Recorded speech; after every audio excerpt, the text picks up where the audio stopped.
Welcome back to another episode of The Star Next Door with Raji, powered by Vivid Digital Media. Today we have an actor and a martial artist with us. But today's conversation is going to be much, much beyond that. It's going to be about life, philosophy, spiritualism, and a lot more. Let's welcome Amar Ramesh. Then the answer manifested. I was like, oh, okay, maybe I should be in the film industry. Maybe I should be an actor. We started working together. People wanted us in their short films and album songs. That we need more healers. We need more philosophers. We need more thinkers, per se. It's absolutely beautiful, by the way. It's a very gratifying experience being a dad. It's not only about the women. I think men should also know it. Men also face situations, horrific situations. That is tough love. We have to distance ourselves, try to set boundaries, and be very clear about what we want. Ultimately, it's our lives. The mental health pandemic is very real. Hi, Thank you so much. welcome. So, how are you feeling today? I feel really good. It's How do you very feel coming calm. on a show? I've always wanted to be on the show. From the time you started, I wanted to be on. Okay, oh, lovely, lovely. Thank you so much. We are so happy to have you. So today we'll not only talk about films and martial arts, we are also going to talk a lot about life, philosophy, spiritualism. I think whatever brief conversation we have had even before this, we have spoken about spiritualism only a lot, right? So tell us about your journey until now. So I started acting in short films in 2011. My cousin made a short film called U-Turn. Even if it's on YouTube, I don't want you to watch it because Okay. it's one of our initial attempts.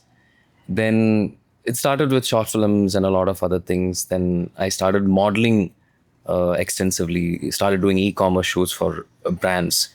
Then martial arts has been with me from childhood. I started martial arts when I was in 4th grade.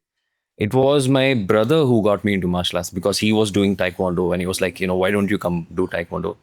Initially, I was not very serious about it, just go to class, show off in front of the other kids. It was that kind of a thing. When I was in 9th standard, that's when I started practicing a little more seriously. Thanks to my brother, I grew up watching Bruce Lee, Jean-Claude Van Damme, all these martial arts icons. Then holistic health has always been with me, I think, from martial arts. There was a point in my life when I suffered a lot of anxiety. I was having anxiety and things like that. Then I realized I was not doing a lot of things correctly in terms of my diet. I was more into the Western world, consuming a lot of whey protein and things like that. Then I realized everyone's bodies are different and we have to really listen to our bodies. I unofficially learned a lot of Ayurveda, yoga, because many of my friends are Ayurvedic doctors. I read books. Then from there, my holistic health journey also started, with which I've been able to help a lot of people through consultations and just casual conversations, I guess. Yeah. Okay. So how was your journey as an actor? So yes, again, I started with short films. From the time I was in school, I was very interested in mimicry. Okay. I used to mimic all these cartoon characters. I'm pretty sure you watched Powerpuff Girls, Yeah. SWAT Cats, and all these. And the yellow one. I think there's an yellow one. That is another one. Yeah. Blossom, Buttercup, and one more. Okay. Bubbles, yes. So mimicry is how I think I started. Then I was exceptionally good at making fun of my teachers. Okay. I would sit in the back bench and make fun of them, mimic their voices. Okay. Everyone starts laughing and I'm the only one who's not getting caught. They end up getting caught. And from there, I joined engineering actually. After I finished my school, I joined engineering. I had fairly good marks. And at one point, I started questioning my life choices. Okay, your brother did engineering, but why are you in engineering? I didn't really know. And then I joined BBM. I'm very interested in business also, business and finance and things like that. But at one point, I got this epiphany, like, okay, Amar, as a person, where do you want to put yourself? Okay, you're good at this, you do martial arts. Where do you really see yourself? And then the answer manifested. I was like, oh, okay, maybe I should be in the film industry. Maybe I should be an actor. That's how it started. Then after my undergraduation, I joined my master's in electronic media, which is just visual communication, just a different form, a different name for it. Then that's when I started doing short films and things. I think I did about 35, 40 short films when I was in college itself, when I was doing my masters. Made a lot of good friends, and those people have gone on to become directors and cinematographers. They're working very closely with the film industry right now. That's how it started. Okay. Also, I've seen that a large part of your, your entire volume of work has also been with your beloved wife. Yes. So, how has your journey changed after you met her? I think we started working together a lot in 2016. That's after she completed about 100 short films, after I completed about 100 short films. Then before that we were friends. When I was doing my master's, she was doing her undergrad in the same college. Then in 2016 we started working together in a place called Clusters. It's quite well known in Coimbatore, especially in the film circle. So that's when we started working together, and from friendship something else happened, things took a turn. After that point we started working a lot together. Even before we have done short films together, we were very good friends. But after that, yes, we became a couple, and then we started working together. People wanted us in their short films and album songs. In 2016, I think we did Neram, the album song, which went on to become quite a big success in terms of visibility. And after that, yes, we have done a lot of ads, many things together. It's enjoyable working with her.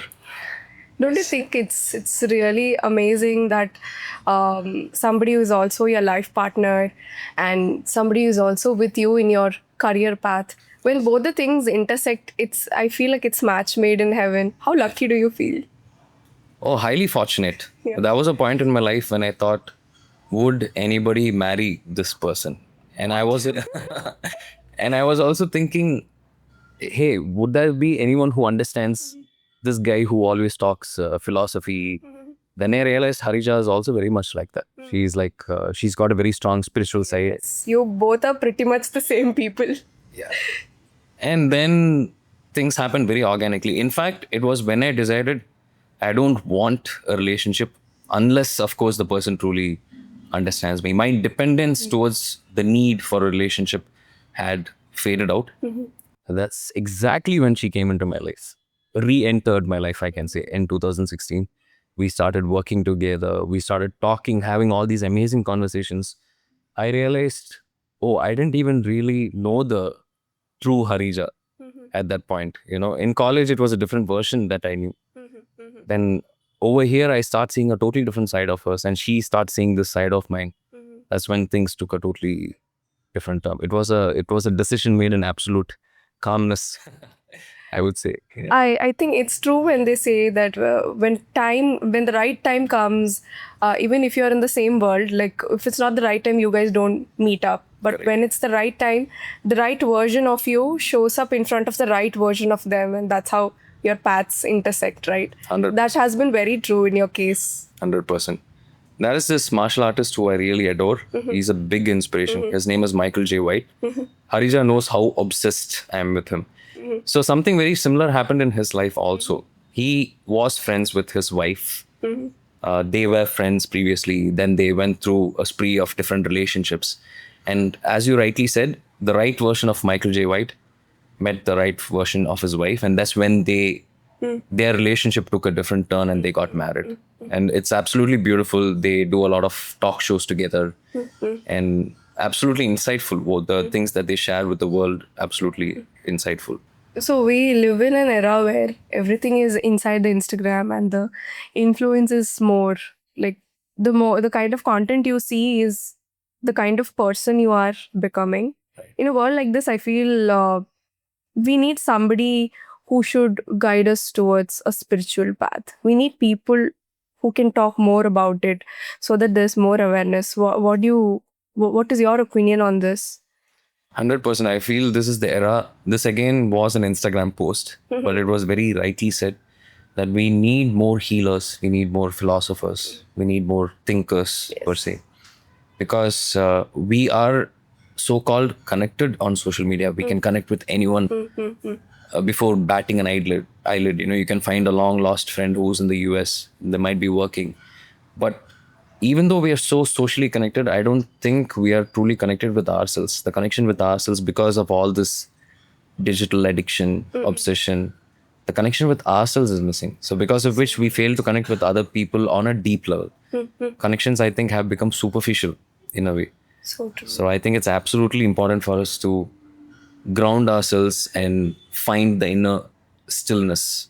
Yes, yes. Yes. As you rightly said, I think social media, we feel like we are connected more with so many people around, but we are actually not connected. We are more disconnected, I feel. Yes. I've found myself in a room of 5 to 6 people where each one of us is like on the phone, not talking to each other. That's really a very sad plight, I feel. And also, in a world where you have like 1,000 plus friends on Instagram and Facebook, you don't have a single real friend in life. True. Very true. Because guilty of doing the same thing, Okay. even when I'm spending time with my son, especially after my son has come into this world. It's absolutely beautiful, by the way. It's a very gratifying experience being Yeah. a dad. And I consciously try to put it away. Whenever I connect with him, I want to look into his eyes, talk to him, feel the baby's tenderness and things like that. So, yes, that is something that I'm constantly working on. Even though I'm talking about all these things, it's a work in progress. I'm nowhere close to being a master yet, but it's something that I have in the form of tools and techniques. So I can constantly remind myself. This is what we talk about in the programs also. We do programs in colleges, corporates, both Harija and I. So we talk about this connection, this grounding. And even in our acting classes, we make it a point that this is an integral part of it. Because to give out your best performance, you should be truly connected with yourself, in tune with yourself. Yes, yes. Yes. This was the first thing taught to us also Yes. in They do, Abhinaya acting classes, that you have to be in tune with yourself and you have to be your most authentic self, 100%. even if you have to play a character on screen. You can't be somebody else and try to do something. I think it's not possible in any aspect of your life. Being your most authentic self is very important. 100%. Right? And that authentic self is limitless. It's infinite. Yeah, it is. So, It is. whatever character you play, you can just open up that dimension of yourself. Now, I think some of the best actors, even like Lalit and Mohanlal, what he does is when a particular character is given to him, he opens up that dimension of himself because every dimension exists within us. So, it's about channeling that and unleashing it. I make it sound very simple. This comes with a lot of practice. I think for a person like him, it's absolutely effortless because of the amount of time and effort he has put into it. For Bruce Lee, I think a sidekick or doing a spinning kick or getting himself out of a street fight situation would be absolutely effortless because of the amount of practice they have put into it. Okay.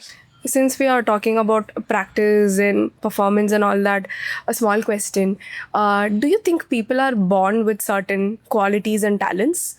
Or do you think it can be, you know, you know, how to say, like you can fine tune it over time? Do you think so? We can fine tune it over Definitely time? can be nurtured. At least in my opinion, what I truly honestly feel is some people are born with it, yes.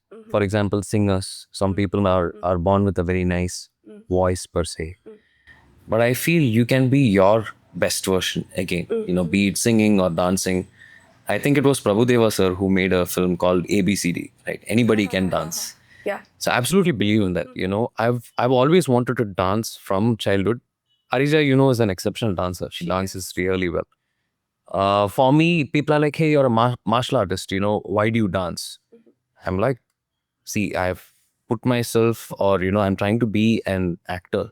So I think I should do everything, right? I don't want to mentally block myself or create a definition or limitation. Hey, you should be doing only this. If we break all that, I think we can be our best versions. I don't want to dance like Hrithik Roshan per se. At least my best dancing I should be able to do, right? Yes, So I should not block myself from doing that. Anything can be nurtured. With And- over time, Yes. even the talent that we are born with, I feel if you don't nurture it in the right way, it's not going to yield anything. I have seen it with my own life journey that even if you are blessed with something through birth, you have certain responsibility to nurture it. If 100%. not, then it's not going to be with you. Definitely, there should be some level of respect. There should be devotion. I've seen a lot of athletes, the born athletes. That's what they call them, right? Many of these guys they waste their gifts in a way. They don't practice enough, or they squander it away. At one point, they go into, say, drugs, alcohol. But there'll be this one guy who's not gifted, Yes. who's not gifted, but he's putting in the hours. He's working, working, working, working. At one point, before you know it, he's much better than the other person. I think it was Akshay Kumar who spoke about this in one of his interviews, and a lot of people are testament. They are a true example of this, of the amount of work we can put in. Yes. Yes. Okay, so let's talk about the importance of self-defense for men as well as for women. In any given point of time, in any situation, we should be able to defend ourselves. You don't need a particular amount of strength.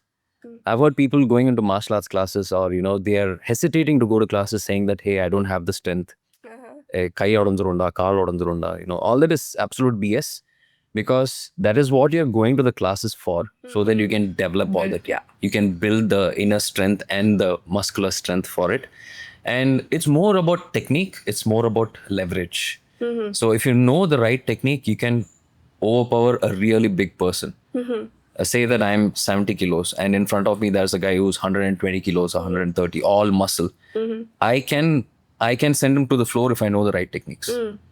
And it's important for everyone to know it. You don't know when the situation is going to present itself. I'm not saying this to scare anyone, but you just have to be ready for it. Yes, absolutely. Yeah, and it's not only about the women. I think men should also know it. Men also face situations, horrific situations. Yes. And given at any given point of time, say that their family or friend, someone is in trouble, you should be able to go and rescue them. You should be able to save a loved one, right? So it's important, or I feel it should be compulsory and mandatory in every institution. If it starts from schools and colleges, nothing like it. That would be the best way to start.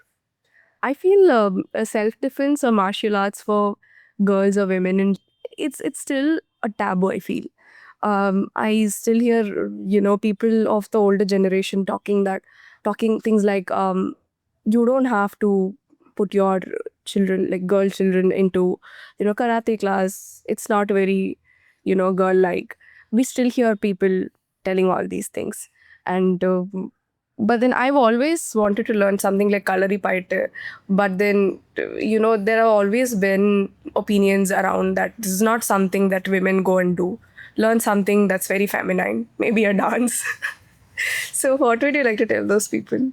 I think we are a generation, we are trying to break all these definitions, Yeah. right? The so-called gender roles and definitions.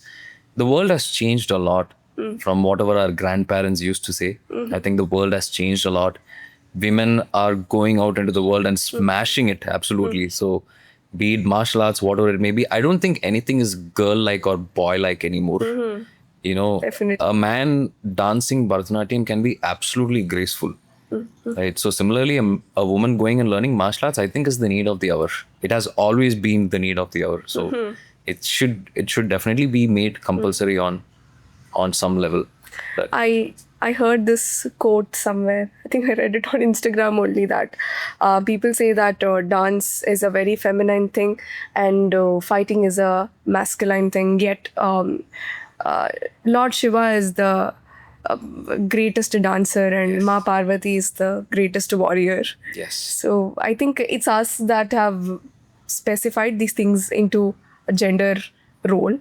correct. Yeah. So it is society that's trying to condition us a certain way. So it's high time that we break all these Yes. conditionings. Yes, Lord Shiva, Nataraja, that's what they call him, Nataraja, right? yeah. He's an absolutely graceful dancer. Dancer. Yes, there is a symbolism to that also. But I think we can take it this way as well. Men being able to dance, women being able to fight.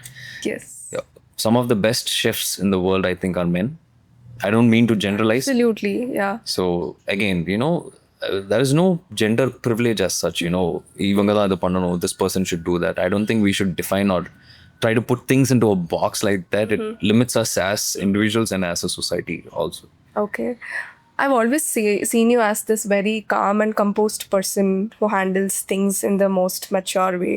I would like to ask you, how do you handle a situation like this where there's a very elderly person who means a lot to you and who means a lot to the family and has a way of, putting things onto you, putting their perspectives onto you. How are you going to tackle that situation in a way that they don't get hurt and, you don't compromise with your ways as well? Being calm doesn't mean being a pushover. You don't let people push you over. You can be calm and firm at the same time. It's the perfect coexistence of the opposites. You can be absolutely calm and absolutely firm at the same time.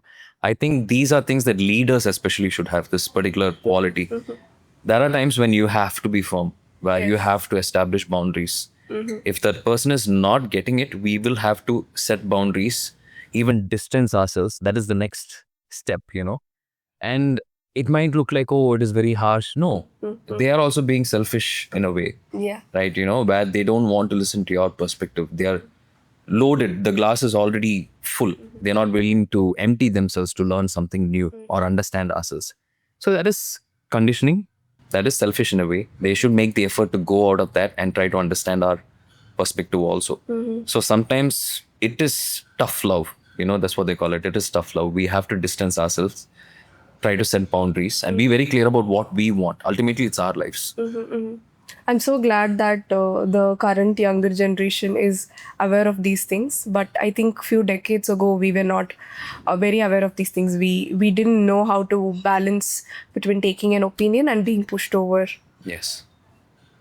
So talking about spirituality, have you ever felt like there's this need to visit a certain temple? Because recently I feel like I'm obsessed with going to Kashi, and the Kal Bhairav temple is like, it's like I really need to go visit that temple, and I've never felt this urge before, and it's getting stronger day by day, and I don't understand how and why. When I tell this to people, not many people tend to get this, because these days we have people with different ideologies with regard to spirituality. Some people tell that God doesn't exist, and atheist and all that. There are many terms these days, so not everybody gets it when you say that, oh, I have this urge to visit a certain temple. So have you ever felt that you suddenly feel drawn to a certain deity? I think he's calling out to you. You should go. Yes, when I tell this, people look at me like I'm crazy or something. But when there is a supreme power calling you, you can literally feel that you're being called. So, have you ever had that urge to, go and Oh, several times. Yes. I could tell you something that happened in my life once. I had gone to visit my friend in Delhi. That was my first time to Delhi also. And we drove all the way to Haryana. And there's this particular place in Kurukshetra. Kurukshetra is where the great war of Mahabharata happened. Bharata? So there were a lot of sites over there saying that this is where this happened, this is where this happened. I was very skeptical at that point of time. Then they took us to a temple. The driver, Balramji, he took us to a particular temple. His name was Balram, very coincidentally. You'll know why in a second. Yes. And we reached the place. We walk into the temple. Both of us were very chatty in the car, my friend and I. He's my best friend, Krishna Nuni. He's in the US right now. So we are chatting. But once we enter the temple, suddenly we feel this overwhelming need to just be silent. We walk in, and suddenly I see this banyan tree right outside. There's a signboard which says this tree is 5,500 years old. And this is where Lord Krishna delivered the Bhagavad Gita to Arjuna. I see this and I was like, oh, now I know why I feel this presence. There is absolutely no denying it at all. I didn't even know what the place was. I had no idea. Some people will be like, hey, this is a placebo effect or whatever. I didn't even know. But I was just there. I had this absolute stillness within me. After that, we leave, we get into the car, and we do not talk for almost 1.5 hours. We don't feel the need to talk at all, but we just sit with ourselves and enjoy that feeling. We are absolutely soaked in that. So yes, there are several instances like that. This is an instance that I share with a lot of people because I want them to go and see this place. I tell my wife often, we still haven't had the chance to go there again, but we really want to. I tell my friends also, whoever have any Ishta Devata for that matter, it could be Lord Krishna, it could be Shiva, But when we have these conversations, I encourage them to go visit this particular place. Then there is one particular temple called Appakudattan. I had the same feeling over there. And there is one temple that my friend says is in Saranambati. It's a Lord Shiva temple, apparently. Okay. It's a very old temple that a lot of people don't know about. So he was like, Anna, you should definitely go there. He's a part of our YouTube channel also. He's like, Anna, you should definitely go and visit. You cannot deny it. You will definitely feel the energy. You'll feel the presence.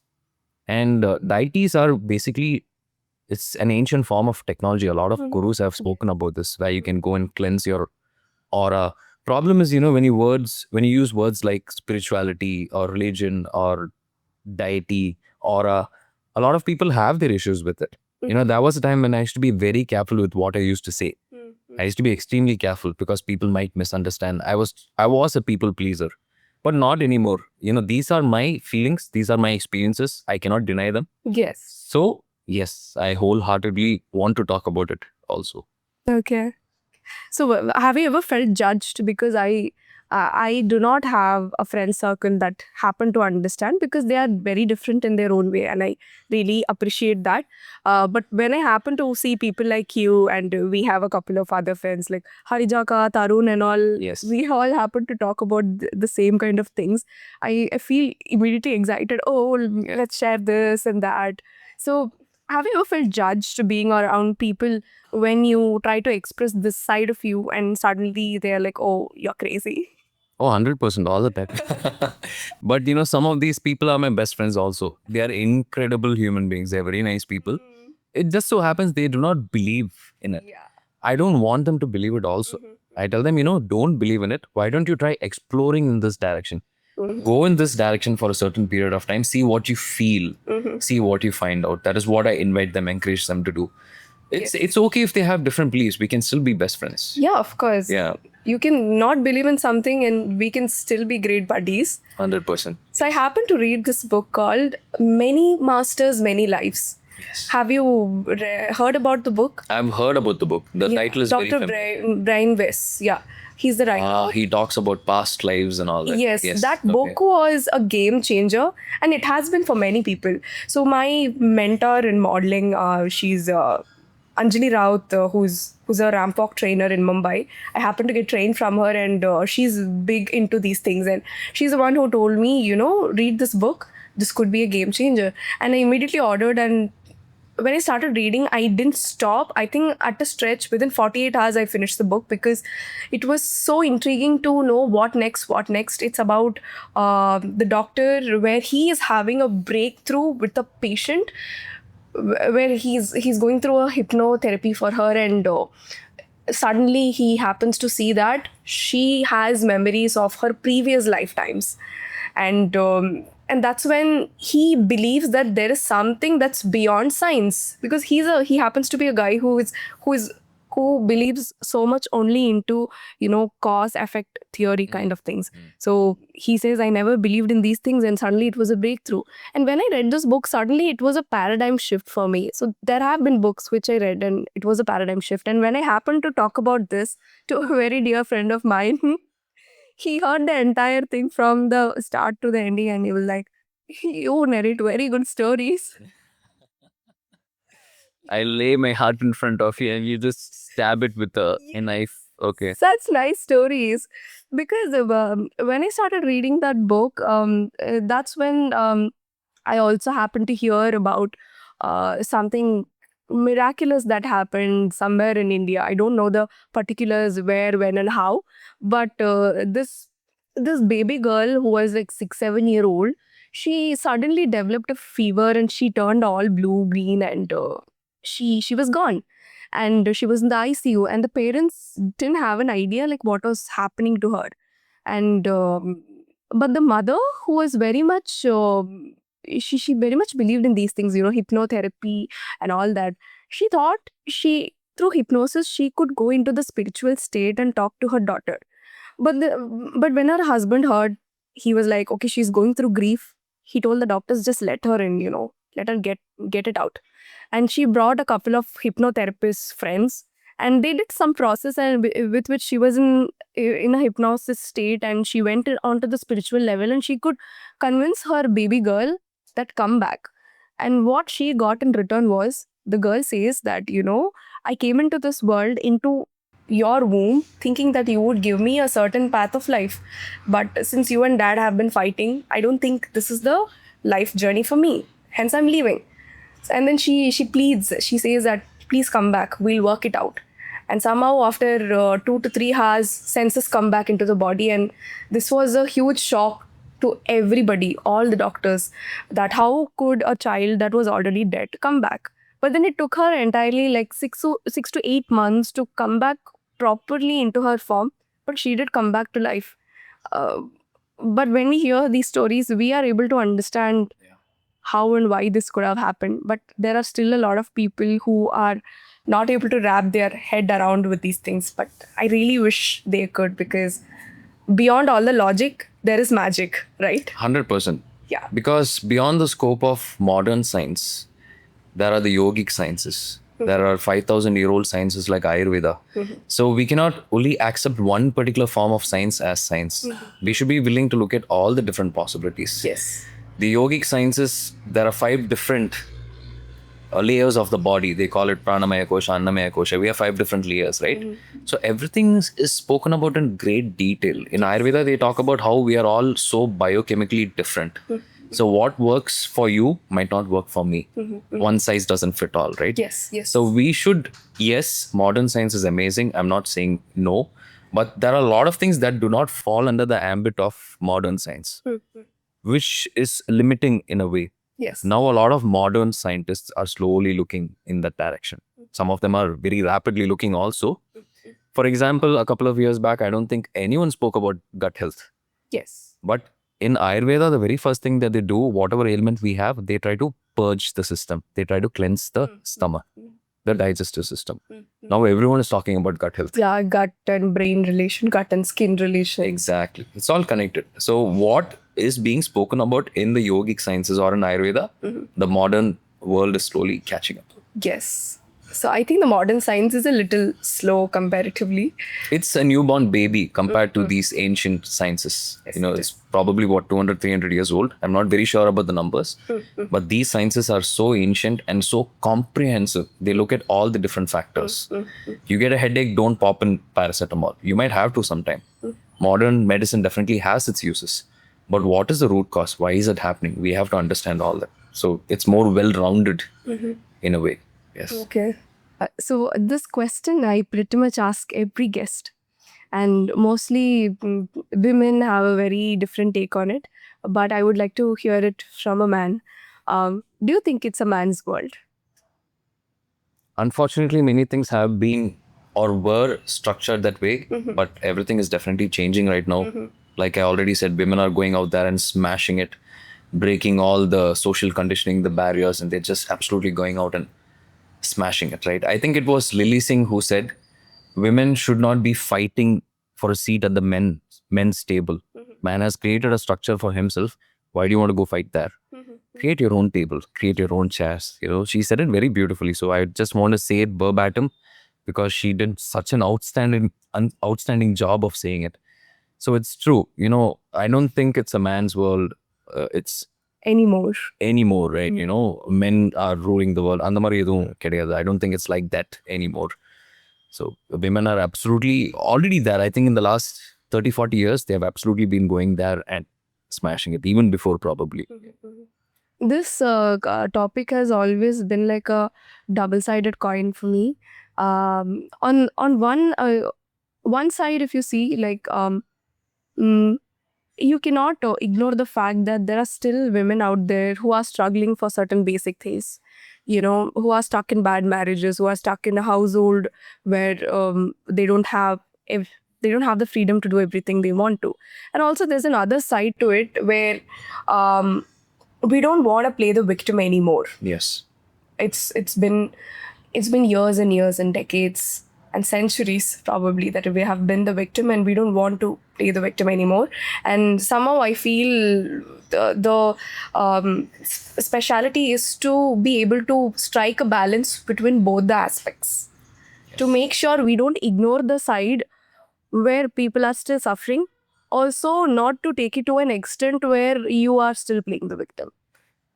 So all the women who have made progress, I think, should help all the others, not just women, even men. Yes. Again, we are coming back to the same thing. We need more healers, counselors, coaches who can talk about this, who can make us more aware of ourselves, of our own emotions. Many of us, we don't even know what we're going through, right? Yes. So if we can just talk to them, spread that awareness. One of the biggest inspirations in my life is my mother and also my wife. You already know, everyone knows about my wife already, what she's been doing. Whatever she does it with utmost intensity. A very fierce person. I would like to put that across in a very nice way. Fierce people might have a different connotation, but I'm saying it in the best of ways. And she has another side where she's very nurturing and soft and tender, where she's like a baby in front of me, right? Same thing, my mom, she was in a bad marriage. I'm talking about my own parents right now. She was in a bad marriage, and at one particular time, she did what was best for herself and for her children. She raised us all by herself. She runs a beauty parlor. It's been 30 years. She's a veteran in the field right now. She goes to different colleges, sets syllabus. So that is the extent of her prowess. And that was a time where she had to make that difficult decision. She didn't know what the society would say, but she did what was best for herself and for her children. That is myself and my elder brother. She decided to finish or complete that marriage. And she was like, nothing doing, it's not serving us anymore. And after that, it's been all her. She took really good care of us. I think we are who we are because of definitely our mother. And she is absolutely a role model. And I think the courage that she has or she had at that point of time, everyone has, all women do have. I think a gentle nudge in a particular direction can go a long way so that they can make firm decisions. Yeah, we were talking about definitely. boundaries and firm decisions. No one should push us over, right? We don't have to be anyone's toy or kilona in Hindi, I think. So, yeah, those decisions have to be made. Yes. So we all have this certain book which might have contributed to a paradigm shift or must have changed you into an entirely new person. And there are certain books like that in my life, like The Power of Subconscious Mind by Dr. Joseph Murphy and The Alchemist. Yeah. Then it was Many Masters, Many Lives. And recently I read this book, The Death by Sadhguru. Actually, this book is pretty much a very big book, like 330 pages. And when you look at it, you're like, oh my God, this is going to take forever to read. So this was like 4 years back when I read the first 30 pages. It was crazy. The book, first 30 pages was crazy because the author is talking about watching dead bodies burn. He says how he's sitting in a crematorium and watching dead bodies burn. He says like what part of the body burns first? It's the neck. And then the head like falls off and rolls up. When you read that, as a reader, you always imagine things. So it was so overwhelming that I stopped reading the book because I felt like spiritually I was not in tune with the book. Because you need to be in that level, in that frequency to be able to receive what is being given. Yes. So immediately I stopped it. This was 4 years ago. And a couple of months back, I thought, okay, I feel like I should go back to this book. And wherever I left from, that's where I started reading it.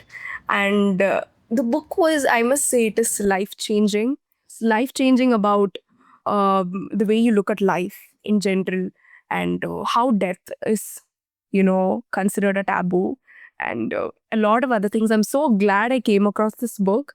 I think before this book, I was a different person and now I have a very different perspective to life. Do you have any book like that which changed you entirely? Several books for that matter. Since you mentioned Sadhguru, I have read his Inner Engineering. Death, I think I got to about 110, 115. It's crazy, right? It's absolutely crazy. It's very difficult to digest, like you said. Yeah. So I take my time. Sometimes I read only 1 page, 2 pages. Then I want to go back. It's not one of those novels where you can just finish reading Yes. in a week or whatever, So I want to really understand and assimilate what I'm reading. And that is a mantra that I keep repeating in my head. Sometimes certain things, when you don't understand it properly, it will create resistance of fear in your system. So when I know I'm resisting something that I'm reading, I understand, oh, maybe I don't understand it well enough. And that's the reason why this internal reaction is happening within me. So I try to understand it in the same perspective. I sit and introspect, decode, and all these things. And speaking of books that have changed my life, there's this particular book called The Peaceful Warrior. There's a movie also based on that. I'm not sure if it was the movie or the book that came out first. I'm pretty sure it's the book. So the book, of course, has a lot more detail.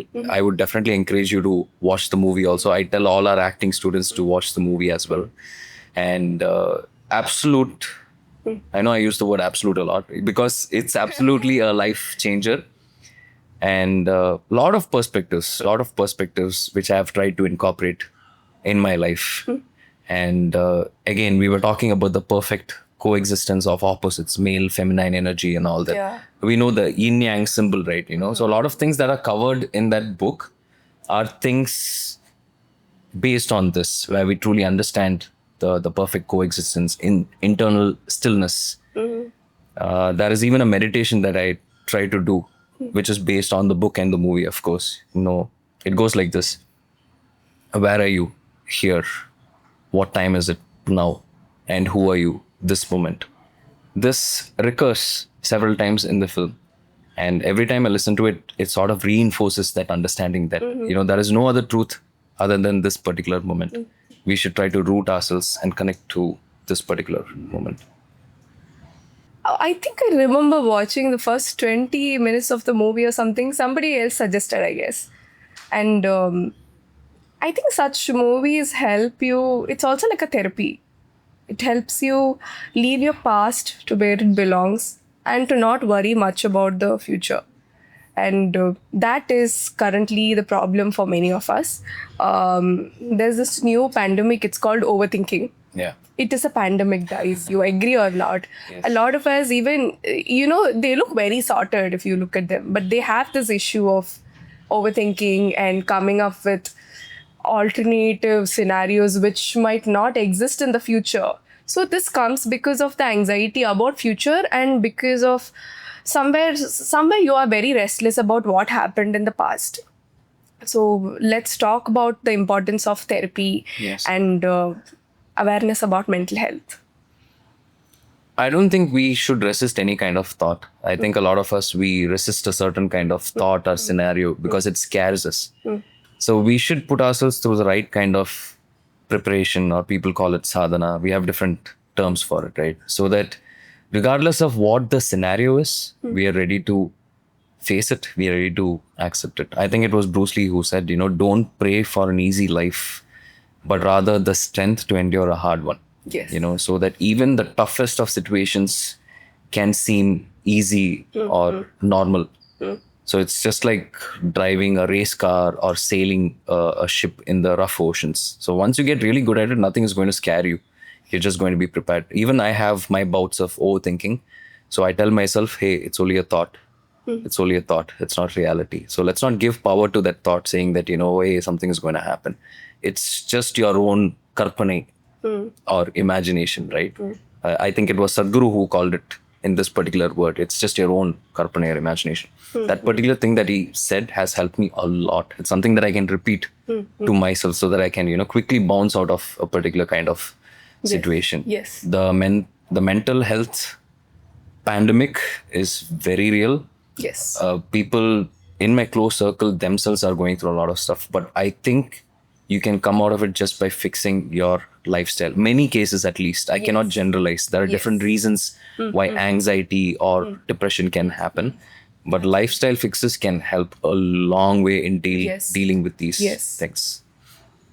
A lot of people that don't understand this kind of an illness, they happen to think, oh, the person is just lazy, or the person is just ignoring their life altogether. Right. But depression can very much look like laziness and procrastination, but it's not.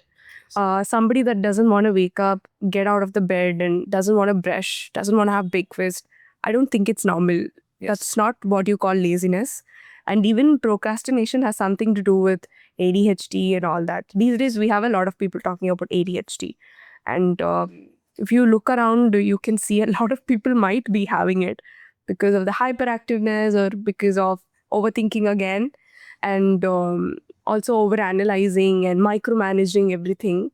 So, do you think there is any lifestyle hack to, like, you know, get rid of these little disturbances?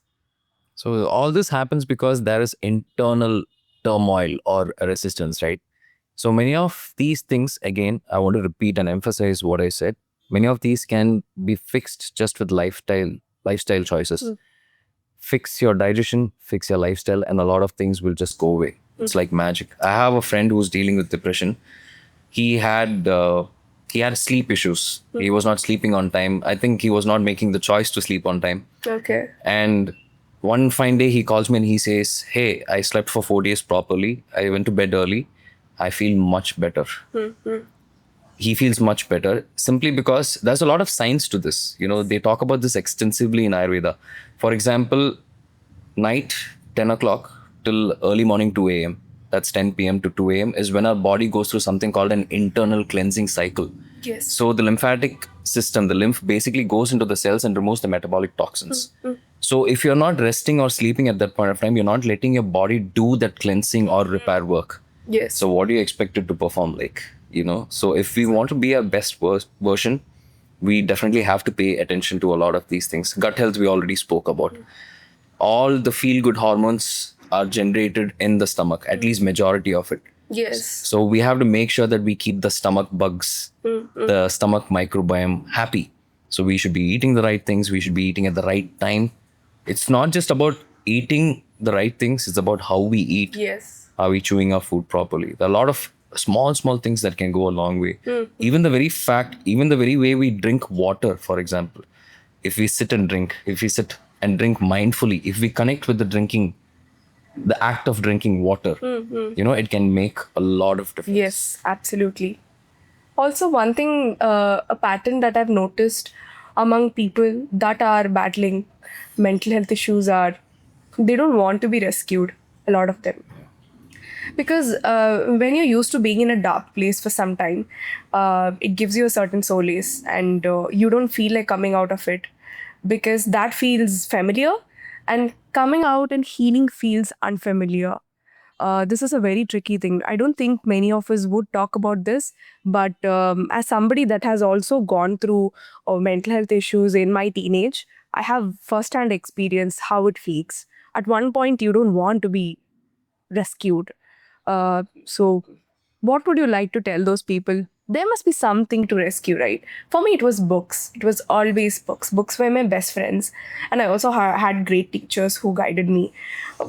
Not everybody might be a reader, and most probably when you are in a certain mindset, you can't go open a book and read. It is something that people can hold on to immediately so that they can help themselves out of it. It's just like being addicted to sad songs, I think. Yes. This is a very underrated topic. Guys, if you are addicted to certain sad songs, something is fundamentally wrong with you. I mean, there's a difference between enjoying the music, Yes. enjoying the way it is constructed, or the ragas that I use. Yes. A lot of technical terms in music, right? But if you're addicted to sad songs or you're only listening to sad songs, then yeah, there might be something that you have to look into. I've heard that songs subliminally they redirect your brain's patterns. If you are a Yuvan Shankar or just a fan, then you might know that a lot of his songs. I mean, I love him. I love his songs, but a lot of his songs are very much in the love failure, one side love matri. A couple of my friends, were a guy friend particularly, when he told me that I really want to find meaningful love, but it's just not happening. It's always been one side. I told him, stop listening to that playlist. True. Yeah, so people enjoy the feeling, like you said, they find some kind of solace, right? They like the feeling of being sad, Yes. and somehow it feeds their ego in some way. they have to be aware of that. So it's okay for you to listen to and enjoy sad songs. It's great music. Yuvan Shankar Raja, absolutely He's amazing. fantastic composer. So we have to be aware of why we are enjoying it. And there are so many go-to techniques. I, for example, love to journal. I have this app called Evernote.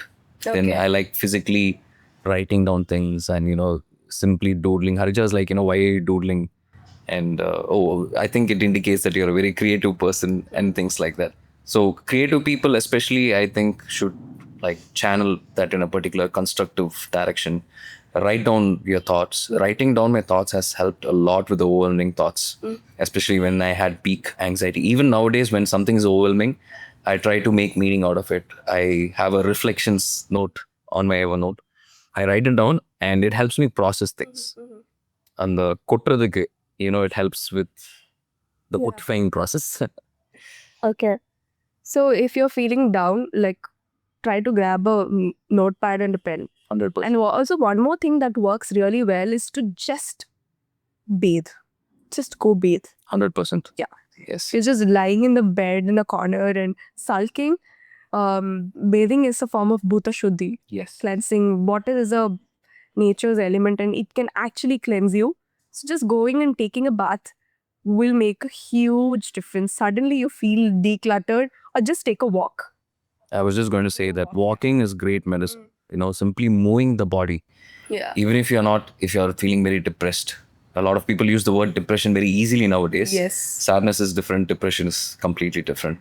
But whatever it may be, anger, sadness, something that you're dealing with, just moving the body can create some kind of flow in the system. When you're feeling stuck, you're literally stuck inside. So to break that and go into a state of some kind of flow, Rhythm, yeah. yes, rhythm, we have to move our systems. Walking, stretching, like you said, going and taking a shower, being in the company of good people, all this definitely can help in a lot of ways. Also expose yourself to wind, a lot of wind, Yes. breeze. What a lot of us don't understand is that depression is a state of being still and stagnant. Yes. Whereas the other kind of emotions, anger, sadness, is very flowy. Yes. Like you are angry, you are actually vibrating at a very high frequency, right? Sadness also, there's a frequency to it. Yes. And every emotion does have. But sadness is very stagnant. Sorry, depression is very stagnant. You feel empty. You feel like there are things around, but there's nothing. You don't feel anything. You feel gray in a way. Yeah, there's like nothingness.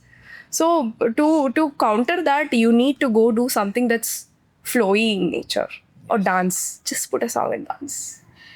Even when it comes to exercise, what I recommend to my clients when I write diets for them is just do something that you enjoy.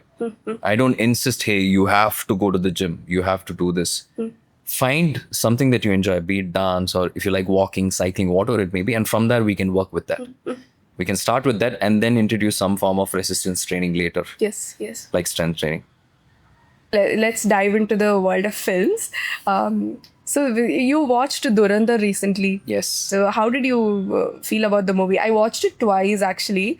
For the first time, I couldn't. The second half, I think, I couldn't look at the screen continuously because there was so much violence, of course. But keeping that on the other side, the movie is really great. Yes.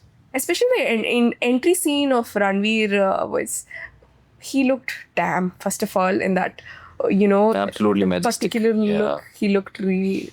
The Man has to just look at the camera and create an impact. Yeah. yeah, felt like lion's mane, the hair and 100%, all. yeah. And the first 20 minutes was really freaky, where the guys round him up and they're about to, that's when you get to know that men also go through, Yes. physical abuse, sexual abuse. And that was very freaky, that first 10 minutes. And anything else that you find really astonishing about that movie? The amount of work, the amount of detailing that has gone into it, to build that particular world. Yes. And of course, some of my favorite actors are in it. Akshay Khanna. Yeah. I absolutely love Sanjay Dutt, who he is as an actor. He has gone through a very rough patch, of course. Yes. Learned a lot of lessons, became a totally different person. So the amount of detailing, the attention they have paid to build that particular world, I think is amazing in itself. Some of my cinematographer friends, that's what they always say. Art direction ஒழுங்கா பண்ணிட்டா camera எடுத்து வச்சுட்டா போதும்டா, you'll get a beautiful Yes. frame. That's the amount of art direction and production design that has gone into it. Incredible job, of course. We can aspire and hope that we create something like that. Yes. And a lot of people that had problem with the female lead and the male lead's age gap Yeah. failed to notice a point that the actual thing is to make it look like they have a age gap. Like, Yes. she was supposed to be a naive 19-year-old girl that would fall for an older man. And I think it was very beautiful the way everybody carried out their jobs. Criticism is different. You can try to give creative or constructive criticism, but if you are going to walk into the theater with the mindset that you are going to find something to criticize, then you'll definitely find something to talk about. You want to conveniently ignore some of the facts. Like you said, it is meant to be that way. Certain things are meant to be that way. So we can either step up and try to understand what the filmmakers are trying to do, or just go try to smash them or whatever. And also, the age gap has been there for a long time. Yes. And even Deepika Padukone, when she debuted, she was a 20-year-old girl, and she debuted opposite of Sir Shah Rukh Khan. So there was a huge age gap, but they both played it so beautifully that you won't feel like you're watching actors of such a age difference. Correct. I think it all depends upon the kind of character and how you carry it. 100%. Ultimately, they're playing characters. Yeah. They're actors playing characters. Yes. So the characters do not have the age gap. The actors might, but if we are able to pull off something convincingly on screen, if there is conviction over there, then what's the problem, right? Yes. They're characters ultimately, so we should enjoy them as characters and not think of Shah Rukh Khan when you're watching the character. Yes. But at the same time, it's okay if you have a problem with 60, 70-year-old people playing 30-year-old. That there's no conviction there. It was an amazing conversation with you. Thank you so much, Amar, for coming on our show. It's absolutely my pleasure. I wish you the very best. Thank you so much. I don't want to say the usual things. Hey, you're doing an amazing job. Everyone knows. So yeah, I wish you nothing but a blessed life and the best of everything. Thank you. Thank you so much. Thank you so much. Do you have anything to tell our viewers? Please, this is not advice or anything, but I think the best thing that we can do for ourselves and everyone around us is working on the best version of ourselves. Yes. Because what is inside is what reflects on the outside also. People might complain, hey, why this is not happening to me? Why am I not attracting the best of relationships? So please just focus on yourselves, sharpen the sword, and everything will fall into place. I say this again, not as advice, but because I really want everyone to live their best lives. I mean, only the best for them. So you're watching The Star Next Door with Raji, powered by Vivid Digital Media. This is me, Raji, signing off. இந்த video உங்களுக்கு பிடிச்சிருக்குன்னா கண்டிப்பாக like பண்ணுங்க, subscribe பண்ணுங்க. கண்டிப்பாக பிடிக்கும். There's no doubt about it. You'll definitely like it.